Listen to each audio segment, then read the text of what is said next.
We think of forests as silent witnesses, ancient, passive observers to the march of time. We walk beneath their canopy, feeling a sense of peace, of solitude. But what if that silence is an illusion? What if the feeling of being watched isn't just paranoia? Some who wander deep into the woods report something far more unsettling than quiet. They report whispers on the wind that seem to know their name. A feeling of a presence that is ancient and aware. This isn't just folklore. The idea that nature holds our memories is a thread woven through human history. But what if the trees aren't just silent witnesses to our lives, our secrets, and our deepest emotions? What if they are more than just wood and leaves? The terrifying and profound question we're exploring tonight is this: what if the forests remember everything? And what if, after centuries of listening, they are starting to talk back? To understand this conspiracy, we first have to ground ourselves in a startling scientific reality. For decades, we saw trees as competitors, fighting for sunlight and resources.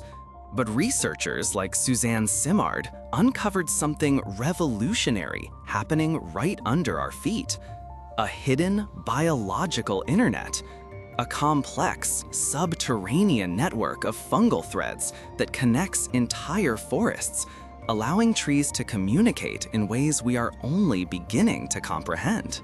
They call it the Wood Wide Web. Through these fungal highways, trees share vital nutrients with their neighbors. They can send distress signals about insect attacks or drought, warning others to raise their defenses. Most astonishingly, mother trees can recognize and preferentially send carbon to their own kin, nurturing the next generation.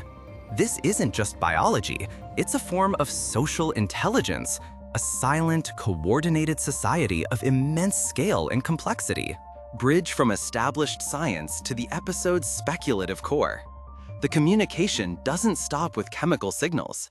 Studies have shown that plants can perceive vibrations, that their growth can be influenced by specific sound frequencies. They react to light, to touch, to the environment in ways that blur the line between passive flora and active life form. The science is clear. Trees are not inert objects. They are listeners. They are communicators. They are aware. And that scientific fact is the doorway to a much darker possibility. If trees can already talk to each other, sharing warnings and resources through a biological network, what happens when someone teaches them a new language? What happens when someone figures out how to make them listen, not just for the sound of insects, but for the sound of human voices, of human thoughts? This is where the science ends and the chilling anecdotal evidence begins, where the forest primeval meets the shadow world of secret experiments. The stories are eerily consistent. A hiker, alone in a remote wilderness, suddenly hears a voice. It's not the wind, it's not an animal, it's a distinct whisper. And sometimes it's the voice of someone they lost years ago. A deceased father, a long-gone friend, speaking a single clear word. These aren't just ghost stories told around a campfire. They are recurring accounts from credible people who leave the woods shaken, questioning their own sanity. The phenomenon isn't limited to civilians. There are whispers among military veterans of silent zones, heavily forested areas near sensitive installations where patrol duty was a psychological endurance test. Soldiers reported auditory hallucinations, vivid and disturbing flashes of memory that weren't their own, and a pervasive sense that the trees themselves were watching their every move. Official logs called it environmental stress, but the soldiers called it something else: the forest's broadcast. This idea is older than any modern conspiracy. Indigenous legends from around the world speak of sacred groves, places where the veil between worlds is thin. These were not just places of worship, but of communication. Shamans would enter these groves to seek wisdom, claiming the ancient trees would speak to them, sharing knowledge of the past and visions of the future. Were these simple myths, or a pre-scientific understanding of a phenomenon we've now forgotten? Certain locations appear again and again in these accounts. The Ural Mountains in Russia, a place of stunning beauty and deep mystery. It's here the infamous Dyatlov Pass incident occurred, where experienced hikers fled their tent into sub-zero temperatures for no logical reason. The case remains unsolved, filled with bizarre details like high radiation levels and strange injuries. Could the unknown compelling force cited by investigators have been something emanating from the forest itself? Then there's the Alaskan Triangle, a vast stretch of wilderness with a disappearance rate more than double the national average. Over 16,000 people have vanished here since 1988. Planes go down without a distress call, and hikers walk into the woods, never to be seen again. Search parties report compasses spinning wildly and experiencing a strange, disorienting silence. The local Tlingit people have ancient stories of evil spirits in the woods. Is it a geological anomaly? Or is the forest itself a predator? Even the phenomenon of crop circles in the UK has a strange arboreal connection. Researchers have noted that many complex formations appear near ancient groves or solitary copses of trees. Some theorists propose the circles aren't messages for us, but are byproducts of an energy exchange, a communication between something in the sky and something rooted deep in the earth, the forest. Some call it wind, others call it madness. But what if it's a message and we're just now learning how to receive it? If there is a signal, you can be sure someone has tried to decode it or weaponize it. Declassified files give us a chilling glimpse into the Cold War's obsession with the French. Both the US and the Soviet Union poured billions into unconventional research, psychic warfare, remote viewing, and bioacoustics. They were desperately searching for an edge, and they looked for it in the most unlikely of places, including the natural world. Consider the infamous Project Acoustic Kitty, a declassified CIA program from the 1960s. They spent millions surgically implanting listening devices into a cat to create the ultimate mobile surveillance unit. The project was a failure, but it reveals a mindset. If they were willing to turn a cat into a spy, what would they be willing to do with a forest? An organism that already has a communication network, covers vast territories, and is utterly ignored by the enemy. Across the Iron Curtain, Soviet scientists were conducting their own strange experiments. They explored the idea that plants could respond to human emotion, hooking them up to polygraph-like devices. Their research, though officially ridiculed in the West, suggested that plants exhibited stress when threatened and even reacted to the thoughts of the researchers around them. It was dismissed as pseudoscience, but the research files were quietly classified and filed away. This interest hasn't faded. Today, DARPA, the Pentagon's advanced research agency, is openly exploring biological computing. They are looking at ways to harness natural systems like DNA and proteins for data storage and processing. Is it so far-fetched to believe that a parallel, classified program exists to tap into the largest biological computer on the planet? The one that has been beta testing for millions of years, the forest. This raises the ultimate question of this deep dive. What if governments didn't just study this phenomenon? What if, in some remote, black-budget facility, they perfected it? What if they figured out how to not only listen to the forest's whispers, but how to broadcast their own? To create targeted psychological effects, to manipulate perception, to turn a peaceful landscape into an invisible weapon.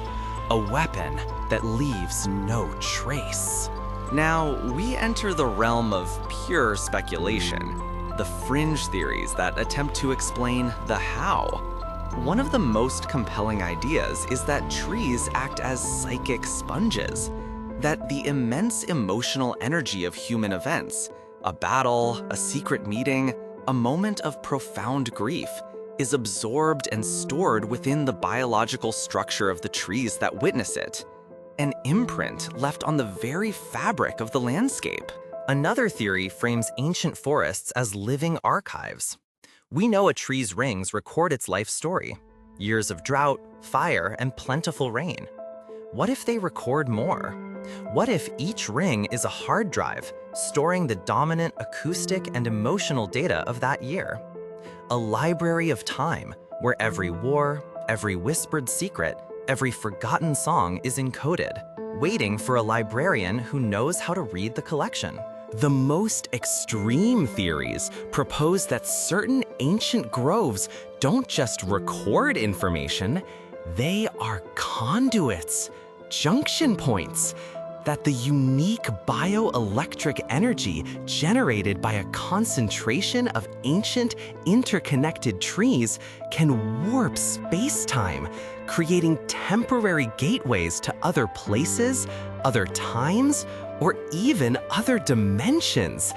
This could explain the sudden disappearances, the strange lights, and the feeling of stepping into a place that is not quite of this world. These ideas resonate with concepts from the fringes of psychology and biology. Think of Carl Jung's collective unconscious, a shared reservoir of memories and experiences belonging to all humankind. What if the collective unconscious isn't just an abstract concept? What if it has a physical anchor, a biological substrate rooted in the oldest living things on the planet, connecting us all through a network we can't see? Or consider Rupert Sheldrake's controversial theory of morphic resonance, the idea that natural systems inherit a memory from all previous things of their kind. A crystal forms in a certain way because all previous crystals of that type have formed that way. If this applies to crystals, why not to a forest? A forest might remember how to be a forest through this resonance. And it might also remember everything that has ever happened within it. So, could the forest be a library of immense forgotten knowledge? A repository of human history seen from a non-human perspective? And if it is, it leads to a very unsettling thought. We are not patrons of this library, browsing its shelves with permission. We are the subjects of its books, our lives and secrets transcribed onto its pages without our consent. And maybe we are the ones checking out its secrets without ever realizing it. Cover up section by explaining the role of ridicule. So why isn't this front page news? Why aren't teams of scientists swarming these locations? The first and most powerful line of defense is ridicule. In the mainstream scientific community, proposing such ideas is career suicide. It's dismissed as fantasy, as a misinterpretation of natural phenomena like wind or infrasound.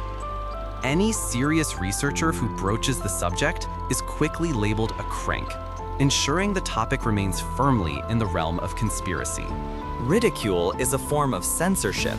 By framing these experiences as the product of overactive imaginations or psychological instability, the conversation is shut down before it can even begin. The media plays its part, running sensationalist articles that lump credible accounts in with the obviously absurd. This creates a cultural taboo, a cage of mockery that effectively imprisons the phenomenon, preventing it from ever being subjected to serious, unbiased investigation. But what if the silence from the mainstream is deliberate? What if certain forests are being monitored for reasons that go far beyond ecological research?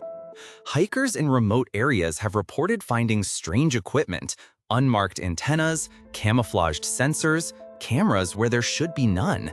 Equipment that seems designed not to study the animals or the weather, but to listen for something specific that the public is not supposed to know about. And then there are the restricted zones, areas of national forest suddenly cordoned off, officially for reforestation or wildlife preservation, yet the fencing is often military grade and the warnings severe. These zones often overlap with areas known for high strangeness, places with a history of unexplained disappearances or strange phenomena.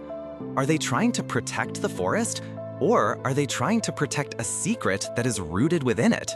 Perhaps the truth isn't buried in classified vaults or hidden in underground bases.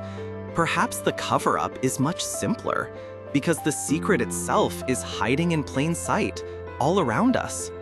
It's in the rustle of leaves on a windless day, in the branch that creaks like a human sigh, in the sudden chill you feel when you're alone in the deep woods. Maybe the truth isn't something you find. Maybe it's something you hear once you learn to filter out the noise. So the next time you walk in the woods, listen. Listen past the bird song, past the wind. Listen for the hum beneath the silence. What if the trees truly remember? If every war, every crime, every secret declaration has been recorded in the wood and the roots and the leaves, the entire unwritten history of humanity, stored in a silent, living library. And if that's true, we must ask one final, terrifying question. What happens when someone finally learns how to play it all back? If a technology is developed that can access this archive, that can translate the whispers and unlock the memories stored in the heartwood of the forest, nothing would stay buried anymore. Every unsolved crime, every political conspiracy, every personal secret witnessed by the trees would be laid bare for the world to see. It would be the end of history as we know it, and the beginning of something entirely new. Silence.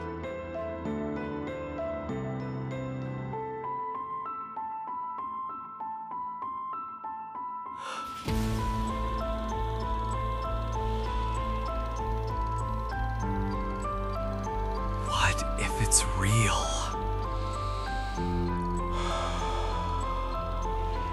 From the snow-swept slopes of the Ural Mountains to the vast, unnerving wilderness of Alaska and the ancient landscapes of the British Isles, the stories are the same. People enter the woods and the woods speak back. These aren't random occurrences, they are patterns, dots on a map of high strangeness, all centered around one common element: ancient, undisturbed forests. What connects these disparate, terrifying events?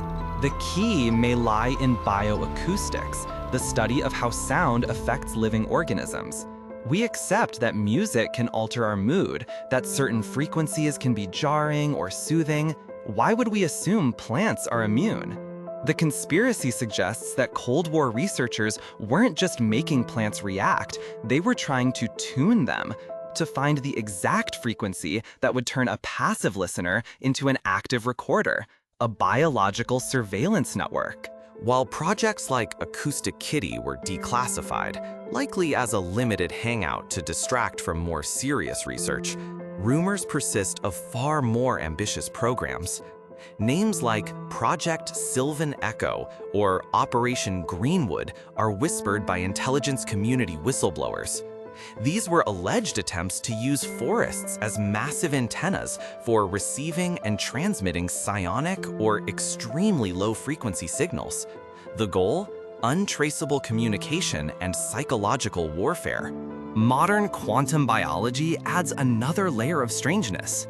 We're discovering that quantum effects, like superposition and entanglement, play a crucial role in photosynthesis.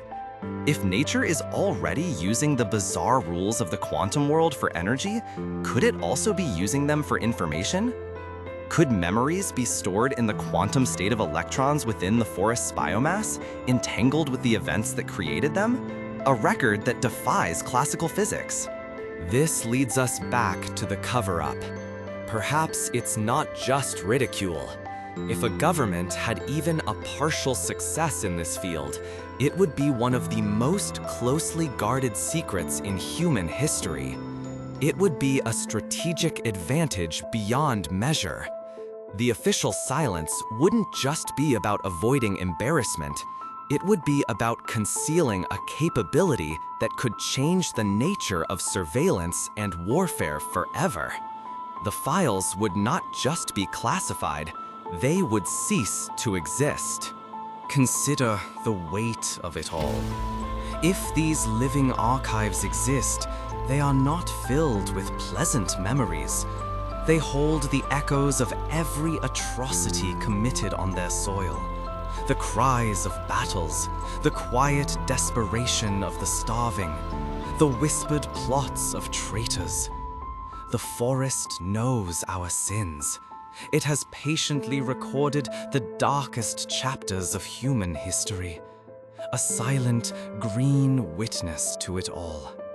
Perhaps the whispers are not a message, but a warning, a fevered dream of a wounded planet. Ultimately, we are left with more questions than answers. Is it all just wind and folklore? Or are we standing at the edge of a revelation that will redefine our relationship with the planet itself? The evidence is circumstantial, the theories are wild, but the stories persist. The feeling persists, that we are not alone in the woods, that the silence is not empty, and that something out there in the green and the dark is listening. The Wood Wide Web, classified military projects, the psychic sponge theory.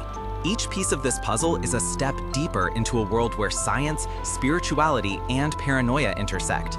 A world where the ground beneath our feet is not just soil, but a network, where the trees are not just scenery, but potential witnesses, or even weapons.